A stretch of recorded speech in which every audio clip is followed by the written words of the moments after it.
অষ্টম শ্রেণীর প্রিয় শিক্ষার্থী, আজকে তোমাদের ইংরেজি বইয়ে ইউনিট 2 লেসন 5, এটি হলো ইউনিট 2 এর সর্বশেষ লেসন। পৃষ্ঠা নাম্বার 19-এ আছে দ্য লিটল প্ল্যান্ট। আমরা এই গল্পটি সুন্দর করে বাংলা সহকারে প্রশ্নগুলি সহ পড়ব। একে একে জবে তোলো দেখতে থাকি।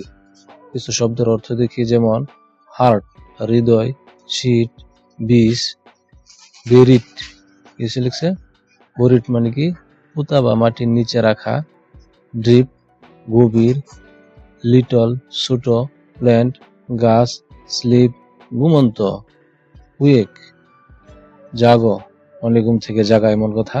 তারপরে সানশাইন সূর্যের আলো, ক্রিপ ধীরে ধীরে বাড়া। তারপর বলতেছি লাইট আলো, ভয়েস কণ্ঠস্বর, রেইনড্রপ বৃষ্টির ফোঁটা, ব্রাইট উজ্জ্বল, হার্ট শুনেছিল। তারপরে রোজ উঠল, সি দেখা, ওয়ান্ডারফুল বিস্ময়কর বা চমৎকার, আউটসাইড বাইরের, ওয়ার্ল্ড পৃথিবী।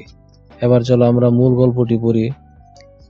In the heart of a seed, একটি বীজের হৃদয়ের ভিতর। তারপরের লাইনে বলতেছে ভেরি ডিপ, সো ডিপ গভীর ভাবে পুঁতা খুব গভীরে। তারপরের লাইনে বলতেছে এ ডিপ লিটল প্ল্যান্ট, একটি আদরের ছোট গাছ। তারপরে বলতেছে লে ফার্স্ট স্লিপস, গভীর ঘুমে শুয়েছিল। তারপরের লাইনে বলতেছে ওয়েক সিট দ্য সানশাইন, জাগো বলল রুদরুর। তারপরে দেখো কি বলতেছে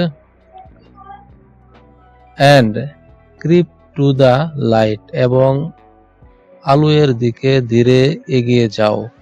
তারপরে বলতেছে ওয়েক সিট দ্য ভয়েস, জাগো বলল কণ্ঠস্বর। এইভাবে তোমাদের এই পুরো গল্পটি দেওয়া, দেখো কি বাংলা অর্থ আছে। এবং সে উঠল দেখতে সেই বিস্ময়কর বাইরের পৃথিবী কেমন হতে পারে। আচ্ছা, এখন আমরা চলো দেখো সি নাম্বারে কিছু প্রশ্ন আছে। প্রশ্নের উত্তরগুলি এখন আমরা একে একে দেখি।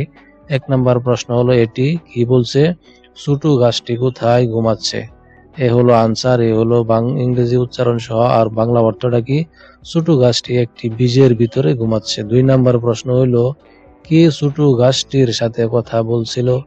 এ হলো আনসার, এ হলো তার অর্থ, রোদ ও বৃষ্টির ফোঁটা ছোট গাছটির সাথে কথা বলছিল।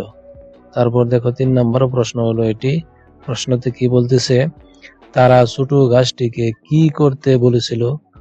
এই হলো উত্তর, কি উত্তর দিয়েছে, তারা ছোট গাছটিকে জেগে উঠে আলোর দিকে ধীরে বাড়তে বলেছিল। 4 নম্বর প্রশ্ন দেখো এখানে কি বলতেছে, গাছের বেড়ে উঠতে কোন 2টি জিনিসের দরকার। উত্তরে দেখো কি বলতেছে বাংলা, গাছের বেড়ে উঠতে সূর্যালোক ও পানির দরকার। 5 নম্বরে দেখো কি বলতেছে, কবিতার কোন শব্দের অর্থ বেড়ে ওঠা। এই হলো আনসার, কি বলতেছে শব্দটি হলো গ্রব, ধীরে ধীরে বেড়ে ওঠা বা এগিয়ে যাওয়া। এভাবে তোমাদের গল্পটি শেষ হয়েছে প্রশ্নের মাধ্যমে। আমরা আগামী পর্বে ইনশাআল্লাহ ইউনিট 3 শুরু করব। সেই পর্যন্ত ভালো থাকো এবং সেই ভিডিওটি পেতে চ্যানেলটি সাবস্ক্রাইব করে রাখো। ধন্যবাদ।